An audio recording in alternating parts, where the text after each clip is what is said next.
Hello everyone, my name is Nilsor and welcome to my vault. Today on Fallout New Vegas 101 we are going to talk about who is Mr. House. Robert Edwin House was born June 25th in the year 2020 within a wealthy family of Nevada that had a flourishing affair in the tool business. When his parents died in an airplane accident involving lightning, Anthony, his half-brother, conned him on the life insurance money that he took for himself. Nevertheless, Robert went to the Massachusetts Institute of Technology, where he developed his incredible skills in robotics by developing, among other things, the AI of Mr. New Vegas as the DJ of Radio New Vegas, which you can still hear nowadays. At barely 22, he founded his own robotic company, named Robco Industries, in 2042. In 7 years, it became one of the most profitable and powerful companies worldwide, making Robert House one of the wealthiest men in the world.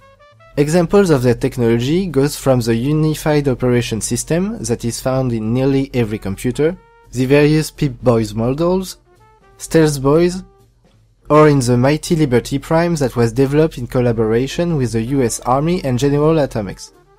Robco throve with House buying several other companies in multiple areas like Repcon in aeronautics or the Lucky 38 Hotel and Casino.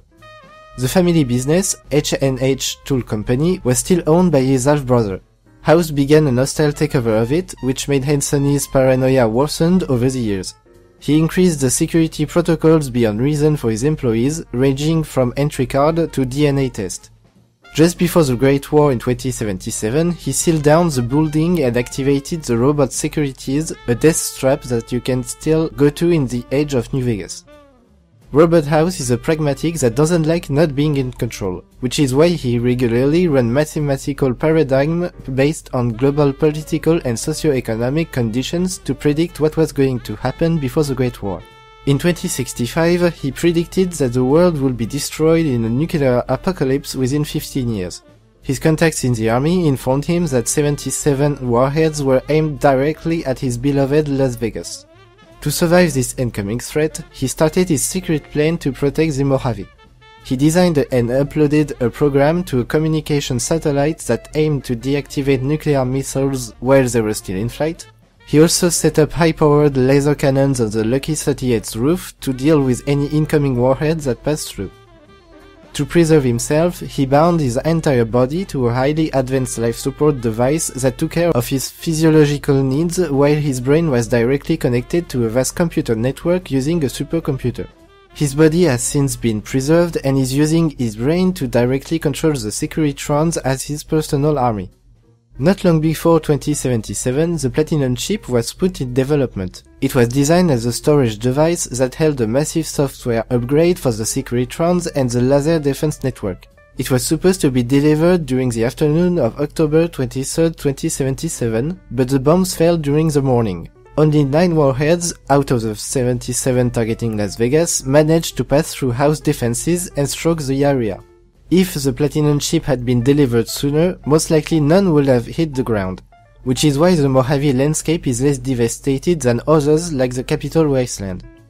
Due to the ship not being delivered, House had to make do with an inferior software, leading to several system crashes to the point that one time he had to go into a coma before being able to reboot the system to a more stable version. It is unclear when he went into such a state, but he woke up in 2138 and started his plan to reconstruct the world. In 2274, House became aware of the presence of NCR scouts at Hoover Dam. In fear of having the Republic taking over the dam, and with it the electrical power that he would need for his secret upgraded robot army, he promptly sent Securitrons from the Lucky 38 into the ruins of New Vegas. There, he quickly united the nearby tribes that were roaming in the once glorious city, dressed them in a more civilized fashion, and rehabilitated the Strip. He then sent some of his robots and representatives of the tribes, now being called the Three Families, to greet the NCR. He signed the New Vegas Treaty with the Republic, which stipulated that the NCR would occupy and protect the dam, that 95% of its electricity output would be sent to the Republic, while the remaining 5% would be for New Vegas, that were given to the NCR a building south of the Strip, which would be used as an embassy, and the McCarran Airport to make it their base of operation in the region.